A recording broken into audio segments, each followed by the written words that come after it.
환영합니다. 좋아요, 구독, 알림 설정까지.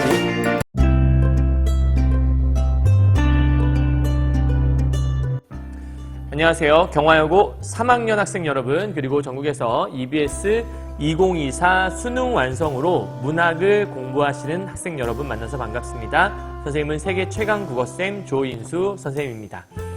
선생님 오늘 강의를 준비한 건요, 지난 시간까지 선생님이 그 수능 완성 4회하고 5회에 있는 현대시 두 편씩을 정리해드렸거든요. 바로 전 시간에는 무화과라는 김지아 씨의 무화과라는 시하고 서정주의 귀촉도, 그 다음에 고전 시가 중에서 정석가에 대해 정리해드렸고요. 자, 오늘은 고전 소설인데요. 이제 까치전에 대한 소설을 좀 정리해드리려고 해요. 아무래도 독서 지문, 이제 비문학 지문 좀 시간이 오래 걸릴 수 있는데, 문학은 여러분이 좀 강의하기도 편할 좀 듣기도 편할 수 있고 공부하기도 그렇게 어렵지 않을 것 같아서, 특히 이번에 이제 3학년 학생들 이번 경화여고에서의 마지막 이제 내신 시험이니까 준비도 할 겸, 그리고 겸사겸사 올해 수능도 잘 준비할 겸 해서 함께 정리를 좀 해보고자 합니다. 자, 오늘의 제목은 바로 아까 얘기했지만 작자 미상의 까치전인데요. 일단 제목이 전이 나왔잖아요, 여러분. 그러니까 전이 나왔다면 까치의 일대기에 대한 이야기, 혹은 까치에 대한 얽힌 이야기인가 보다. 흔히 말할 때 홍길동전이라고 하게 되면 홍길동이라는 사람의 일대기에 대한 이야기. 그러니까 이런 전이 들어가게 되면 보통은 일대기적 구조를 가지게 되는데, 아마도 까치랑 관련 있는 얘기가 아닐까? 그러면 까치가 주인공인가 보다. 우리가 그러한 소설들을 동물을 사람처럼 표현했다 그래서 우리가 우화라고 하는데요. 그러니까 우화적인 성격은 실제로는 사람 얘기를 하고 싶은데 사람 얘기를 대놓고 못하니까 조금 돌려서 동물을 통해 얘기를 해놓고, 알고 보니 그 동물에 어울리는 사람이 있었던 거죠. 그래서 EBS 교재에서는 무엇을 먼저 보여주고 있는지 정보를 보고 들어가도록 하죠. 자, 되게 긴 정보가 있는데요. 내용 간단해요. 까치전은 재판이 진행되는 과정을 통해 탐관오리 악행과, 그럼 여러분 이거는 재판이 진행된다고 했으니까 첫 번째 이 작품의 키워드는 송사소설이라는 거에 초점을 맞추셔야 돼요. 그죠? 그러니까 이 작품은 송사소설인가 보다. 송사가 뭐죠, 여러분? 송사?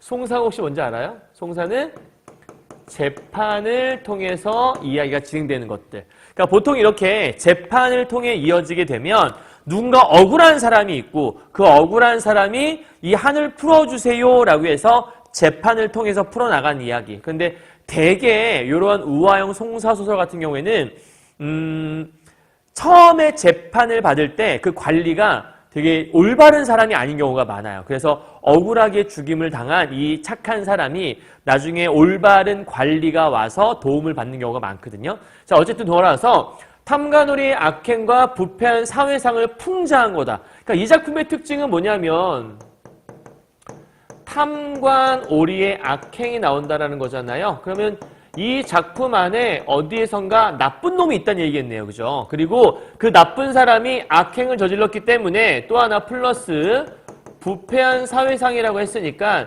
작품을 읽을 때 이 작품 속에서 어떠한 부패한 사회상이 보이는지를 정리하겠네요. 다음 세 번째요. 이 작품은 말하고자 하는 바를 그대로 드러내지 않고 다른 것에 빗대어 했다. 이런 거 우리가 돌려 말했다고 얘기해서 우의적이라고 하는데 여기서는 가탁이라고 써있네요. 그러니까 가탁이라고 하는 게 무슨 말이냐? 우의적이란 뜻과 동일한 말이다. 우의적이란 말은 무슨 말이냐? 직접적으로 얘기하지 않고 간접적으로 돌려서 말한 거다. 그러니까 우리가 보기엔 동물 얘기인 것 같지만 알고 보니 사회에 대한 이야기였고 알고 보니 사람에 대한 이야기였구나, 이런 얘기를 하고 있는 거예요. 그래서 이걸 통해 일반적으로 인간 세태의 다양한 모습을 비판하고 경계하는 경우가 많은데, 이 과정에서 가탁의 대상은 특정 시대적 상황의 인물을 상징하는 경우가 있으며, 쉽게 말하면 요 안에 등장한 인물이 어떤 특정 계층들을 반영한다라는 거예요. 그리고 다른 대상과 서로 대비된 성격을 이루어서, 그럼 요 안에 제일 중요한 또 하나의 특징이 뭐가 있냐면 선악의 대비, 다른 말로 선악의 대립이 존재한다는 거겠네요. 그러면 선악의 대립이 존재한다는 얘기는 반드시 주제가 어떻게 끝나겠어요? 요거는 고전소설의 가장 중요한 특징 중에 하나인 권선징악의 결말을 가져올 때 가장 중요한 핵심적인 포인트가 될 수 있겠네요. 그죠? 그러니까 요걸 잊지 마시고 보셔야 될 것 같아요. 자, 이 정보를 참고하신 상태에서 하나의 정보를 더 드릴 건데요. 자, 보죠. 우화형 송사 소설이라고 선생님이 정보를 줬어요. 이게 뭐냐? 우화, 그러니까 동물을 가지고서 이야기를 꾸며낸 건데 동물들이 나와서 재판하는 이야기다. 이런 거예요. 그래서 보시면 주로 평범한 인물들이 주인공인 경우가 많고 대개는 피고나 원고, 즉 피고는 뭐죠? 피고? 피해를 당한 사람. 그죠? 원고는요?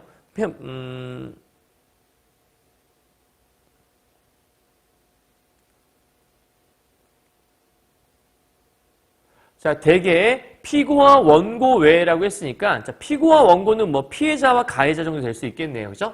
자, 그래서 송사 담당 관원의 비리와 증인들의 위증이 나온다. 아, 대개는 송사가 재판이에요. 재판 속에서 뭔가 관원의 비리가 나오던가, 그러니까 여기다 좀 적어둘까요? 관원의 비리가 보이던가 또는 증인들의 위증이라는 게 이 안에 들어간 경우가 많다. 이제 이런 정보들을 가지고 가는 거예요. 그리고 재물의 부당한 탈취, 뇌물 수수, 부당한 판결, 송사 과정에서의 빈부 갈등 등이 주요 소재로 등장한 것이 우화형 송사 소설. 그런데 마치 우리가 오늘 보려고 하는 이 까치전이 우화형 송사 소설이거든요. 그래서 이런 내용이 담겨져 있는지 확인해 보시는 거고요.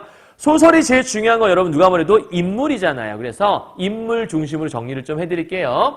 자, 이 안에 등장한 인물들이 이렇게 6파트로 나눠보시면 될 것 같은데 첫 번째 인물 비둘기가 나와요. 비둘기는 이 안에서 악의 상징이거든요. 자신을 초대 안 한 까치가 있는데 그 까치를 살해한 이야기예요. 그러니까 쉽게 말해서 까치가 잔치를 베풀었는데 이 비둘기를 초대를 못했던 거예요. 그러니까 비둘기가 마침 그 옆을 지나가다가 뭐야? 잔치야? 근데 나 초대 안 했어? 앙심을 품고 까치를 살해하게 돼요. 자, 뇌물로 사건을 해결하는 부도덕한 인물이 나오는데 재판 과정 속에서 뇌물을 살짝 밀어 넣어주고 이제 비둘기가 뇌물을 주니까 그걸 받아먹은 증인들이 위증을 하고 그 다음에 관리가 잘못된 판결을 해서 결국은 이 까치의 아내, 암까치가 억울해요라고 하는 그런 이야기라 보시면 되는 거예요. 다음, 암까치. 남편의 억울한 죽음 때문에 송사에서 1차적으로 패배를 해요. 문제는 1차 패배라는 거예요. 그러면 2차 재판도 있다는 뜻이겠죠. 어사의 도움으로 비둘기에게 원수를 갚는 인물. 아, 그러면 어사가 조력자인가 보다. 정도 알 수 있겠네요. 그 다음 세 번째요. 할미새가 나오는데 요 안에서 할미새가 어떤 역할을 하냐면 아이고 죄송해요. 요 안에서 할미새가 어사가 일부러 이 동네를 들른 건 아닌데 어사가 되어서 이제 암행어사라고 하죠. 흔히 말할 때 그냥 어사는 이제 직책인데 암행이니까 몰래 조용조용 다니면서 뭔가 나쁜 놈들 없나 이제 살펴보는 거예요. 이제 암행어사가 되어서 이 말에 우연하게 들렀는데 여기에서 할미새가 이제 암까치가 불쌍하다 이제 이런 얘기를 막 풀어주게 되는 거예요. 그 얘기를 사연을 소개해주고 사건 해결의 실마리를 제시하는 데 가장 큰 도움을 준 게 이제 할미새. 할미새가 얘기를 꺼내지 않았다면 아마 어사가 일을 처리하지 못했을 수도 있어요. 그다음 네 번째 어사난춘. 이제 이 사람이 착한 사람이죠. 도량이 넓고 군자의 품성을 가지고 있으며 암행어사로 민정을 살피고자 했던 그래서 암까치 억울함을 해소하는 데 기여했던 인물이 어사난춘이라는 인물이고요. 그다음 두꺼비인데 섬동지라고 나올 거예요. 섬동지가 두꺼비에 얘기하는 거예요. 이 두꺼비는 동네 우두머리인데 뇌물을 받고 잘못된 판결을 할 수 있도록 유도했던 쉽게 말하면 가해자는 비둘기인데 그 비둘기를 이제 도와준 거죠. 왜냐하면 돈 받고 요게 문제였던 거죠. 마지막 책방 구진이와 기생 앵무새가 나와요. 이름이 구진이고요. 이름이 앵무새인 건데 책방이라고 하는 건 어떤 직책 우리가 그냥 흔히 말할 때 여러분 저거 생각하시면 돼요. 책략가 그러니까 뭔가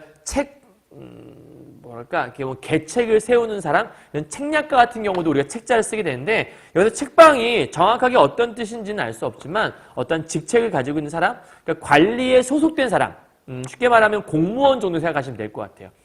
요 기생 앵무새도 관기예요. 그래서 관청에 소속된 사람이기 때문에 요 책방 구진이와 기생 앵무새는 둘 다 관청에 소속된 공인이라고 볼 수 있는데 그러면 나라를 위해서 일을 하고 있는 사람이라면 정직하게 일을 처리해야 되는데 이들 역시 뇌물을 받고 위증을 하게 됩니다. 이제 그게 문제였던 거죠. 자, 대충 이런 내용들을 아시고 이제 본문 들어가서 왜냐하면 이제 본문 들어가서 봐야 무슨 내용인지 알 수 있으니까 하나씩 살펴보도록 할게요. 자, 까치전 비둘기가 울며 아뢰되. 그러면 인물은 동그라미 치면서 보세요. 자, 비둘기가 울며 아뢰되 소생이 근본 충효를 본받고자 하여 사서삼경과 외가서를 많이 보았으니 좋기 64개를 짐작하오며 충효를 본받았더니, 그러니까 얘가 되게 뭔가 충효를 본받고자 했고 충효를 본받고자 많은 책을 읽었던 선비인가? 근년 정월분에 종급세 딸밤각시로 더불어 1년 운수를 본즉 금년수가 불기라와 관제 구설수가 있으니, 말을 좀 쉽게 하면 내가 운수를 봤는데 뭔가 안 좋은 일이 있다고 하더라.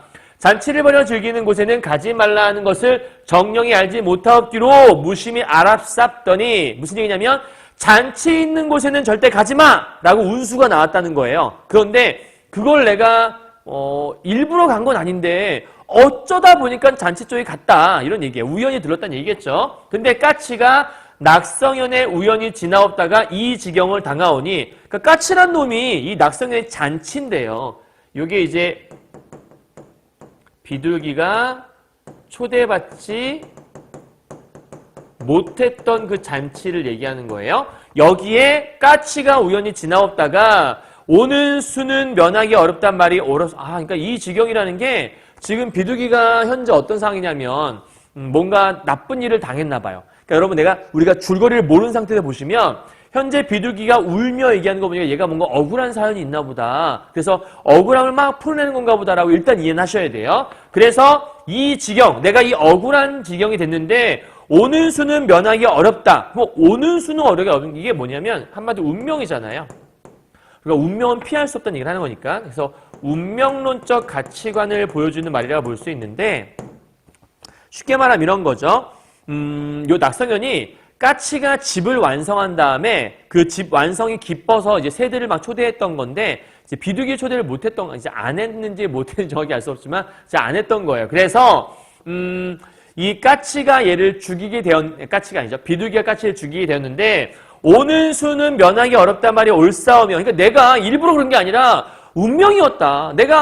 분명히 내가 운수 봤을 때 거기 지나가지 말라고 했는데 내가 우연히 지나가게 되었고, 그 운명은 피할 수 없었는지 이 지경을 내가 당했으니 일전에 어려운 줄을 알지 못한단 말이 올싸웨다. 저 암까치, 그러니까 지금 암까치 때문에 내가 공경에 빠졌다는 뜻이겠죠. 암까치 사리도 알지 못하고 소생을 모함하여 싸우니 소생이 죽고 삼은 명철하신 뭐라 그래요? 사또 처분에 있사오니 아래올 말씀 없나이다. 그러니까 지금 잘 들어보면 굉장히 이 사또한테 뭔가 좋은 말을 해주고 있어요. 사또는 명철하시니까 잘 아시죠? 뭔가 억울하다고, 억울함을 호소하고 있는 비둘기의 모습이 나와 있죠. 자, 여기까지 읽으면 비둘기가 뭔가 진짜 억울한 인물인가 보다, 뭔가 착한 인물인데 억울한 사람이 있나 보다라고 생각할 수가 있어요. 한어 학원을 군수 비둘기의 말을 들은 후 가명에 보고한 회답을 기다려 결정하여 집행하리라. 무슨 얘기냐면 일단 이 사건에 대해서 가명에 보고를 했으니 거기서 오는 회답을 듣고 내가 판단해 볼게, 이제 이런 얘기를 하는 거예요. 자, 드디어 엄중히 가두었더니 하루는 회답 문서가 도착을 했어요. 자, 그러면 이제 회답 문서를 통해서 일이 올바르게 해결이 돼야 되는 거잖아요. 형벌을 드디어 집행하되 증인들은 석방이 되었고, 그러니까 자, 증인들 나와요. 일단 이 일에 대해서 증언한 증인들이 있나 봐요. 그 증인들은 석방을 했어요. 그 다음 정범은 엄형 3차례 풀어주거늘 비둘기가 크게 기뻐하며, 정범은 이제 범인, 진짜 범인 얘기하는 거겠죠. 그래서 진짜 범인, 그러니까 여기는 실제 범인이 누구겠어요? 비둘기죠. 그죠? 그래서 이 비둘기가 크게 기뻐하여 춤추며 하는 말이, 그러니까 조금 전까지 막 울었던 애예요. 근데 갑자기 기뻐하며 춤추면서 뭐라고 하냐면, 잘 봐요. 큰 죄를 면키 어렵단 말은 거짓말이요. 돈이 있으면 귀신도 부릴 수 있단 말이 정말 옳도다. 이게 지금 비둘기가 하는 말이잖아요. 그러니까 지금 뭐예요? 비둘기가 야, 돈이 있으면 다 되네, 이런 얘기하는 거 보니까 오호, 얘는 물질 만능주의적인 가치관을 지니고 있는 애가 바로 이 비둘기인가 보다. 그럼 물질 만능주의의 특징은 일반적으로 부도덕함의 상징이잖아요. 그렇죠? 그러니까 돈이면 다 돼, 이런 얘기를 하는 거니까. 그럼 결국은 여기서 억울함을 호소하는 비둘기라고 얘기하면 안 되겠네, 그치? 그럼 이 부분은 우리가 조금 전에 이 내용을 몰랐더라면 비둘기가 억울함을 호소하는 거로 볼 수 있겠지만 이제 이 정보를 알고 났더니 이 비둘기가 뭐라고 하는 거냐면 거짓으로 증언하는, 즉 거짓으로 진술하는 비둘기의 모습이 나와 있구나. 그러니까 지금 원래는 암까치가 억울한 존재인 것 같고 비둘기는 자기가 죄를 저질러 놓고 뇌물을 찔러준 다음에 이렇게 자기한테 유리하도록 재판을 이끌었다는 뜻이겠죠. 우리가 물질만능주의를 다른 말로 뭐라고도 하냐면 이 말도 좀 기억해놔요. 배금주의라고도 해요. 되게 중요한 말이니까 배금주의, 금을 숭배한다는 뜻이에요. 자, 하여 의기양양하여 돌아가는지라. 여기까지 중략이니까 현재 이 회담 문서로 인해서 재판이 끝난 걸 보니 이 회담 문서가 잘못된 판결을 내리게 되는 원인이 되었구나. 그럼 현재 지금 1차 판결이 진행되었고 1차 판결에서는 누가 이긴 거냐면 비둘기가 승소한 거나 마찬가지예요. 그죠? 왜냐하면 사람을 죽였음에도 불구하고 몇 차례 그냥 세 차례니까 혼나고 크게 혼난 다음에 풀어줬다고 했으니까. 그죠? 자, 그랬더니 과거에 새로이 장원급제한 양반 하나가 있었는데 암행어사를 자청했대. 그러니까 원래 암행어사를 안 해도 되는데 장원급제한 이 사람이 나는 암행어사를 해야겠어. 자, 암행어사라고 하는 건 내가 아까 얘기했지만 몰래 돌아다니면서 사람들이 억울함이 있지는 않은가를 살펴보는 사람이 우리가 암행어사라고 얘기했었죠. 여기 엄청 빠딱빠딱거리네요. 자, 그래서 이 성은 뭐냐면 난이고 이름은 춘이었다. 그러니까 이 양반이 아마 난춘이한 인물인가 봐요. 자, 어쨌든 암행어사인 양반이 있고 양반의 이름은 난춘이었다. 대대로 청백하여 군자지절을 가졌고 도량이 창에 바다 같아 아는 것이 귀신 같은지라라고 얘기하고 있네요. 그러면 굉장히 요 모습, 요 두 가지 모습은 뭐가 가는 인물이냐면 백성들의 어떤 이렇게 보면 될 것 같아요. 백성들의 심리를 반영한 이야기.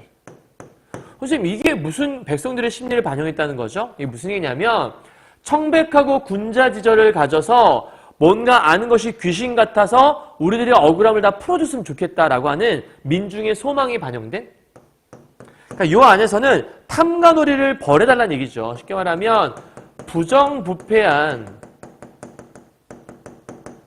관리를 처벌했으면 좋겠는데 이런 처벌이 잘 안 일어났었나 보다 정도를 우리가 이해하시면 크게 어렵지 않을 것 같아요. 어쨌든 이런 관리 처벌을 소망하는 마음이 바로 이 백성들의 심리였고 그 심리를 이렇게 일단 표현하고 있다라고 생각하시면 어렵지 않을 것 같아요. 자, 그리고 나서 하루는 여기 보니까 억울한 일을 살피려고 방방곡곡 염탐하며 순행하다가 하루는 마침 할미새 집에 다다라 쉬더니 그냥 쉬러 온 거예요. 그러니까 뭔가 사연을 알고 온 게 아니라, 그러니까 보통 문제 출제할 때 어떻게 하냐면 이 억울한 암까치가 있다는 얘기를 듣고 찾아온 암행어사는 돼야 안 돼요?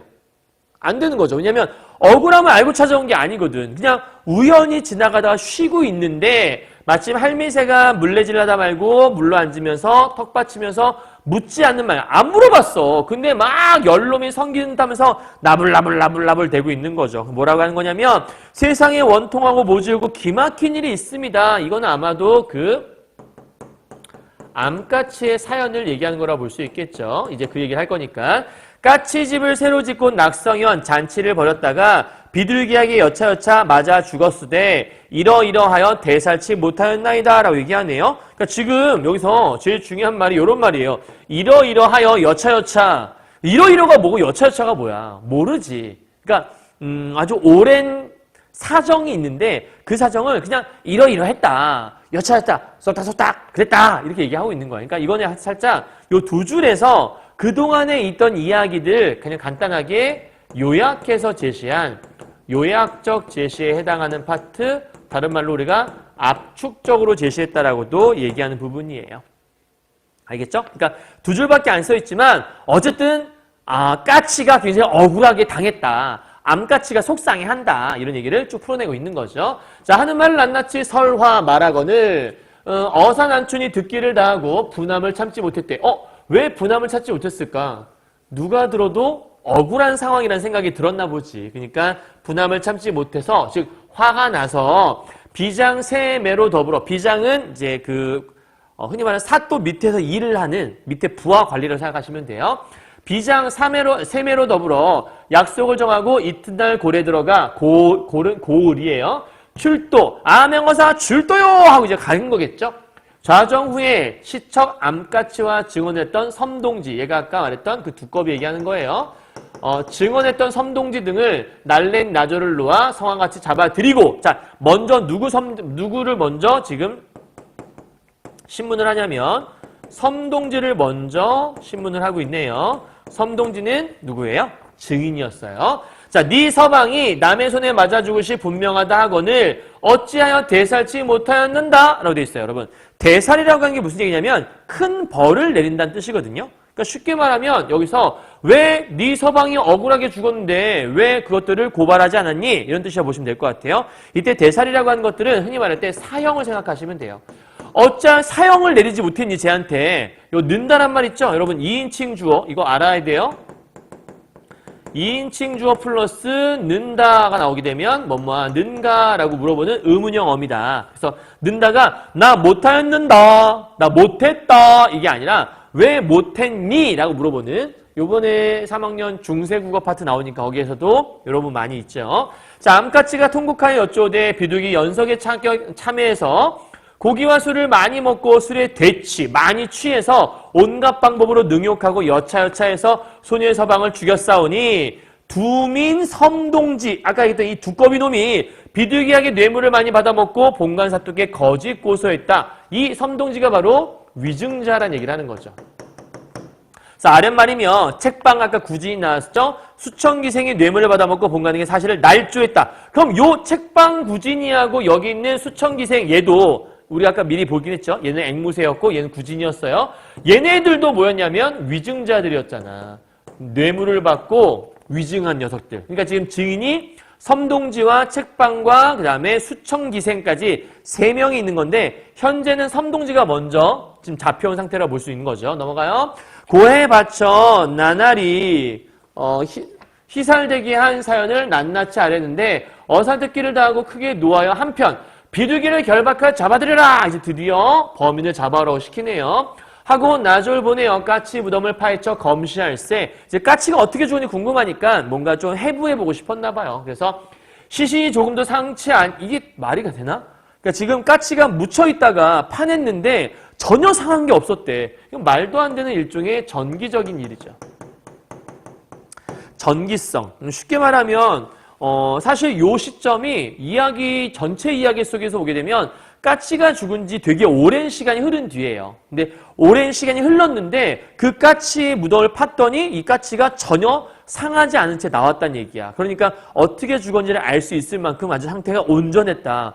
말도 안 돼. 흙 속에 있으면 벌써 썩었을 텐데. 근데 이야기니까 가능한 거겠죠. 그래서 허리도 상하였는지라 세세히 검시하고 두꺼비를 잡아들여 엄히 처벌한다 이런 뜻이겠죠. 그래서 엄형분부왈 이놈아 들어라. 너는 길짐승으로 소위 우두머리라 칭하고 날짐승 중에 참여하여 음흉한 흉계를, 그러니까 길짐승은 이제 밑에 기어다니는 짐승이고 날짐승은 날아다니는 짐승이에요. 그래서 음흉한 흉계를 내어 국법을 그르게 하였으니 죄는 만번 죽어 마땅하다. 또한 살변은 막중하고 큰일이여늘 네 간사함께로서 좌우총촉이 청탁이란 뜻이에요. 그러니까 청탁을 해서 뇌물을 수다에 받았으니 죄는 죽어도 아깝지 않다. 넌 벌 받아도 싸다. 이런 얘기하는 것 같아요. 소위 우두머리로 동네 일에 소소한 일이라도 그러면 지금 현재 누구한테 얘기하고 있는 거냐면 섬동지한테 얘기하고 있는 거죠. 왜냐하면 너는 길짐승이라고 했으니 선생님 이거 비둘기 잡아러 했으니까 비둘기 아니에요? 아니죠. 비둘기가 아직 나타나지 않은 상태인 거고요. 현재는 두꺼비 잡아든 상태에서 두꺼비에게 형벌을 내리며 두꺼비에게 하는 말인 거죠. 그래서 여기 밑에 오면 사정위에서 뇌물 받고 공사패하였으니 너를 당당히 죽여 훗사람을 징계하리라 라고 해서 현재 큰 벌을 받게 하는 거죠. 왜요? 후세에 본보기가 되게 하려고. 그죠? 그러니까 나중에도 이와 비슷한 일이 있을 때 이렇게 큰 벌을 내려야 한다를 교훈을 주기 위해서 너를 벌하겠다는 뜻인 것 같아요. 그러자 두꺼비가 황망히 여쭈오되 민이 밝게 살핌을 받고 있음에 추호의 말이오나 어찌거리어 감추오나 숨겠습니까? 아유 제가 어떻게 숨기겠어요. 고서에 일렀으되 자기가 스스로 만든 재앙은 살 길이 없다고 하였거니와. 그러니까 지금 고서를 인용해서, 고서는 옛날 책이겠죠? 고서를 인용해서 자기의 어떤 마음 상태를 표현하고 있네요. 민이 어찌 살기를 바라오리까? 그럼 이때 민이 누구냐면 자기 스스로를 낮추는 말이에요. 민, 백성 민자 써서 제가, 소인이 이런 뜻이겠죠. 어찌 살기를 바라오리까? 과연 집안 살림이 몹시 어려웠기로 소소 전낭을 받아 먹사옵고 구법을 어겼사오니. 그러니까 내가 집이 좀 어려워서 그냥 먹고 살기 힘들어서 돈 좀 받았어요. 이렇게 얘기하는 것 같죠. 만번 죽어 마땅하니 누구를 원망하고 누구를 탓하리요. 보통 사자성어 중에 누구도 원망할 수 없다를 우리가 사자성어로 뭐라고 하냐면 수원수구라고 합니다. 많이 나온 말이니까 여러분 기억하셔야 돼요. 자, 그 다음 수의사또는 어사또 얘기하는 겁니다. 처분만 바라옵니다. 즉 수원수구라는 것들은 누구도 원망할 수 없다. 요 안에 담긴 정서는 보통 우리가 체념의 정서가 있다고 얘기를 해요. 수원수구니까. 자, 어사분부하되 두꺼비는 아직 칼을 씌워 단단히 가두어라. 자, 일단 두꺼비 처벌을 내렸어요. 하고 한편 고울수령은 봉고파직하고 그러면 섬동지 벌 준 다음에 지금 현재 고울수령, 아까 처음에 판단 내렸던 그 관리 얘기하는 거겠죠? 뇌물 받아먹고 잘못 판결 내린 녀석. 자, 고울수령을 봉고파직, 관직 자리에서 쫓아내버렸다는 뜻이야. 다음 정범, 실제 범인인 비둘기를 올려 문초하여 가로되 너는 들어라 법전에 일렀으되. 지금 비둘기를 신문할 때는 법전을 예로 들고 있네요. 살인자는 죽이라 하였거늘 한갓 재물만 믿고 천명을 어기고 자취를 감춰 제명을 다해 편히 살다 죽기를 바라니 이 아니 가소한가. 가소한가가 뭔 뜻이겠어요? 가소한가. 가소한가는 비슷한 말이 가소롭다 이렇게 얘기했죠. 정말 너 가소롭다. 야, 너 지금 죄 지어놓고 편히 살려고 했어? 네 명 다해 살려고 했어? 아주 웃기고 앉아있네 이런 얘기 하는 것 같죠. 세상에 너 같으면 법관 명색이 어이 있을 거. 야, 이 세상에 네가 진리라면 법관이 왜 있겠니? 그래서 재앙과 경사, 화와 복이 모두 자신으로부터 나오는 것이다. 다 네가 스스로 잘못한 거지 뭐. 다 네 탓이다. 그냥 죄를 지었으니까 벌을 받는 건 당연한 이치다. 다 인과응보야. 이렇게 얘기하는 거죠. 하였으니 네 죄에 죽는 것을 누구를 원망하고 누구를 탓하리요. 말을 끝내고 좌우 나주로 호령하여 당장 때려 죽일세. 오호. 섬동지 고울수령 그 다음 혼난 사람이 비둘기네요. 그래서 때려 죽였다라는 거는 법전에 일렀으되 살인자는 죽이라 했잖아. 그럼 요거는 뭐에 근거한 처벌이냐면 법전에 근거해서 처벌을 한 거예요. 그죠? 근거한 처벌이라고 볼 수 있을 것 같아. 자, 때려 죽일세라고 나와 있네요. 계속 갑시다. 오형을 갖추어 넘어가요. 죄인을 죽여 산문 밖에 끌어내치고 또한 책방구진이와. 그러니까 지금 현재 뭐냐면 좌우 나주 호령해서 당장 때려 죽이라고 이제 시켰나 봐요. 그죠? 그리고 나서 그 다음에 책방구진이와 앵무새가 잡혀왔네요.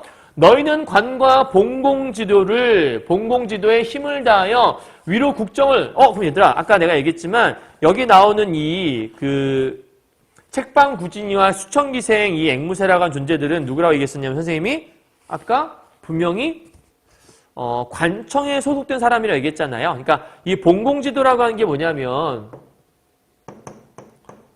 공익을 위해 힘쓰는 도리를 얘기하는 거거든. 그러니까 공익을 위해 힘써야 할 너희들이 이런 뜻이야. 관가에 속해 있기 때문에 공적인 이익을 위해 너희들 노력해야 되는데 위로 국정을 잇는 힘을 다해 떠받들고 아래로 백성을 어루만져 달래는 것이 사리에 온당할 것이오늘. 그러니까 지금 이 부분이 원래 이들이 해야 할 일인 거죠. 그죠? 그러니까 이것이 원래 해야 할 본래의 의무인 거죠. 이게 이들에게 주어진 의무인 건데 한갓 청탁을 위하여 국정을 흐렸으니 그러니까 청탁받고 니네가 이렇게 하지 않았니? 결국은 이 책방구진이와 앵무새는 기회주의적인 인물인 거죠. 돈을 벌 기회가 생기니까 돈 받고 위증을 해준 거라고 볼 수 있으니까요. 그래서 당당히 너희를 정하여서 성명을 없이 할 것이로되 너희 이름을 지어버리겠다 이런 뜻이겠죠. 10분 짐작하여 죽이지 않고 멀리 유배오느라. 다행히 죽이진 않네요. 그죠? 그래서 비둘기에 벌하라고 일러놓고 그 다음 누구냐면 구진이하고 그 다음에 앵무새 얘네들을 벌을 주네요. 누구누구 벌 받았는지 순서도 잘 기억을 하시고요. 그 다음 밑에 하고 섬동지를 올려 각기 곤장 90대에 무인절도로 귀양을 보내고 무인절도는 절자 빼면 알 수 있겠네. 무인절도가 어디겠어? 무인도겠죠. 그죠? 그 남은 증인들은 각각 엄하게 곤장 30대에 풀어주고 이 연유로 나라에 계문하니라 해서 큰 벌을 주게 된 일이 벌어지게 되네요. 자, 그러자 암까치가 달려들어 비둘기의 배를 째고 간을 내요. 그러면 아까까지 우리가 봤던 그 판결들은 실제 시행했던 것보다는 일단은 그렇게 벌을 내려야겠다라고 이제 판결을 내린 것 같아. 그래서 그 판결에 힘 입어서 이 암까치가 아까 얘 죽이라고 했으니까 얘가 달려들어서 근데 되게 무서워, 그죠? 자기 남편을 죽였다고 달려들어서 비둘기의 배를 째고 간을 내어 죽여버리네. 근데 너무 잔인하지 않아요? 라고 얘기할 수 있는데 물론 잔인할 수 있겠지만 부인된 입장인 자기 남편을 죽인 사람이니까 이렇게 분노할 만도 하죠. 근데 어마어마한 일을 저질렀네요. 그죠? 그래서 안갚음의 세월이 있는 것 같은데 그리고 나서 청천을 향해 무수히 표백하고 동원에 들어가 소녀 16세의 출가와 불과 수년의 참혹지변. 이거 이제 남편의 죽음이겠죠. 남편이 죽음을 당하였음에 달리 부모 동생 없었고 일가 친척도 없었고 첩의 일신 나 혼자만 살고 있었다. 단독 일신되어 힘이 미치지 못하오되 대살치 못하고 사형을 내리지 못하고 주야 통곡으로 무정세월을 허송하면서 낭군의 뒤를 따르지 못하는 것은 안갚음의 뜻이라. 쉽게 말하면 내가 왜 죽지 못했냐면 이 원수를 갚기 전엔 죽을 수 없었다 이런 얘기 하는 것 같죠? 여러 가지로 생각하고 헤아려도 소용이 없더니 하늘과 신령이 도와 오늘날 가부 누구예요? 까치 얘기하는 거겠죠? 원수를 갚게 되었기는 명천이 감동하사 1월가 싸운 수의사또님을 만나와 소녀의 원한을 풀어주옵시니 성덕을 의논할진데 하해가 깊지 않았고 태산이 무겁지 아니하오니 그러니까 지금 계속 얘기를 들어보니까 너무너무 감사해요. 고마워요. 이 은혜 잊지 않을게요. 이런 얘기 쭉 풀어내고 있는 것 같아요. 그죠? 넘어가죠. 사또님 큰 은혜를 골수에 새겼다. 여러분 이런 사자성 알아요? 은혜를 뼈에 새기다.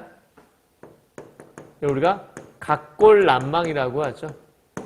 각골난망은 뼈에 새겨서 잊지 아니하다 이런 뜻이에요. 여러분 요거는 조금 약간 차이가 있는 게 하나 있는데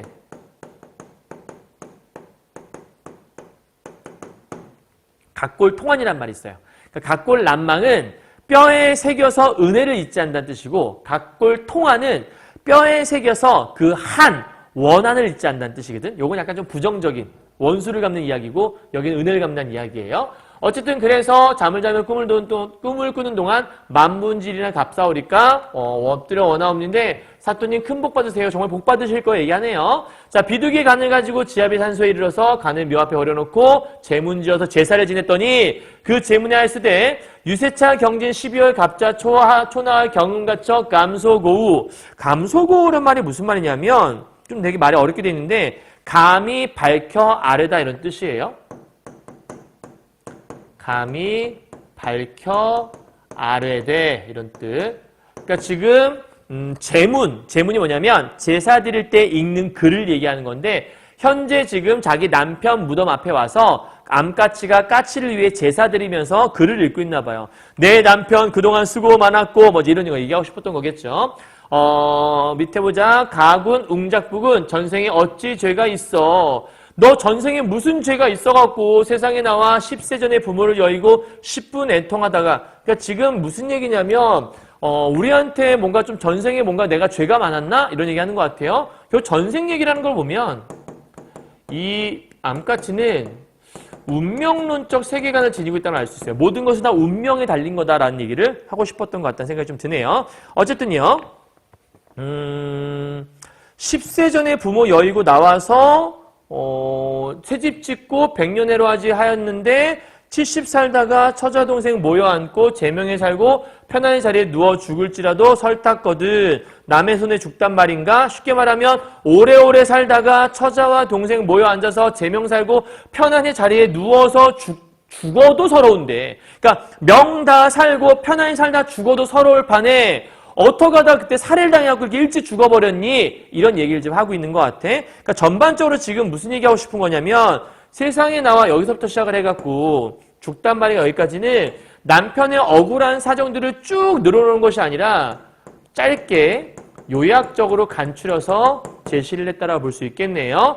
의외의 명천이 감동하사 즉 하늘이 감동했는지 어사를 만나서 가부 당신의 원수를 갚았사오니 어찌 은혜가 막중하지 아니하리꼬 라고 하면서 되게 감사해하네요. 자, 충문을 마치고 일장 통곡하니 이런 거 되게 많이 나오죠. 산천초목이 다 설워하는 듯 하더라.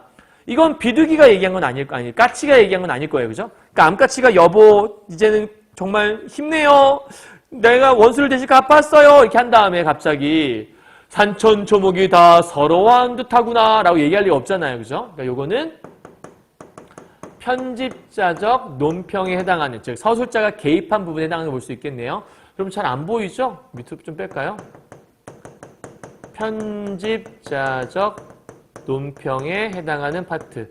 보통 고전서를 나오게 되면 늘 물어보는 게 요거니까 어딘지 알아두시면 될 것 같아요. 짧은 타씩 긴 한숨으로 세월을 보내더니 하루는 몸이 혼미해서 침구에 의존하여 잠깐 졸더니 그러면 잠깐 졸았으니까 꿈을 꾸겠네요.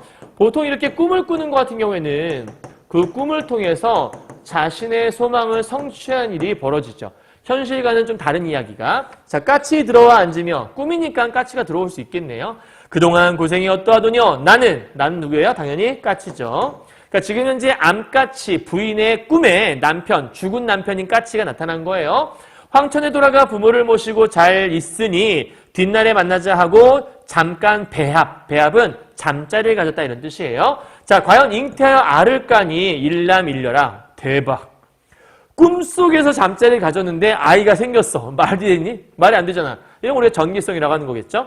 손안에 있는 보석구슬 같이 귀 길러 공문거족으로 혼인을 하여 재미를 보니 가부의 생각이 더욱 비감하더라. 더 슬펐다. 이런 얘기예요. 그러니까 어쨌든 꿈속에서 남편 만나서 남편이 나한테 이렇게 잘 대해줬고 그 결과 내가 이제 아이도 낳게 되고 열심히 좀 잘 살고 있었는데 그렇게 재미를 보면 볼수록 죽은 남편 생각이 나서 좀 서러웠다. 이런 얘기를 하고 싶었다라고 얘기하시면 될 것 같아요. 이해했죠, 여러분? 자, 그럼 정리 다 했네요. 마지막 최종 정리 한번 해보도록 하죠. 일단은 이 작품의 포인트는 1차 송사와 2차 송사가 포인트예요. 그래서 이렇게 나눠볼게요. 첫 번째 송사는 어떤 내용이 있었니? 당연히 첫 번째 송사는 억울함을 당했잖아. 그래서 잠깐 내용 보죠. 일단 비둘기가 암까치에게 승소한 부분이죠. 그러니까 뇌물을 쓰긴 했지만 암까치가 억울하게 비둘기한테 당한 케이스라 볼 수 있죠. 경제적인 권력을 휘두르는 세력과 무능한 관리를 대표한 사람이 바로 비둘기와 그 비둘기의 어떤 측근들이라 보시면 될 것 같아요. 그러니까 비둘기에게 뇌물을 받아 먹은 놈들은 무능한 관리인 거죠. 그래서 경제적 권력이란 것들은 돈이 많으니까 그 돈 갖고 횡포를 부린 걸 볼 수 있을 것 같아.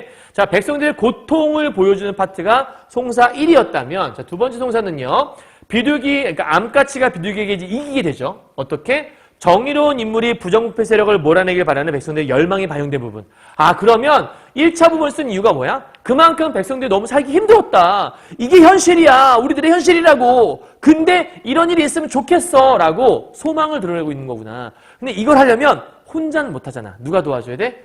어사의 개입이 필요했던 거죠. 그래서 저런 어사 같은 인물이 우리 마을에 와서 우리를 구제해주고 힘나게 해줬으면 이라고 바라는 이야기가 바로 요 까치전이라고 보시면 될 것 같아요. 이해하셨죠? 자, 그러면 최종 정리 이것만은 꼭 정리할게요. 자, 탐관오리와 지배층의 부정부패를 비판하는 이야기. 이건 아까 얘기했던 거고요. 그 다음에 신원형 우화소설. 신원은 원한을 갚는다 뜻이에요. 그래서 원한을 갚는 이야기 우화소설이고요. 송사소설이라고 아까 얘기했습니다. 다음, 인물 간의 대립이 주요 갈등이다. 비둘기와 암까치가 대립을 이루고 있으니까요.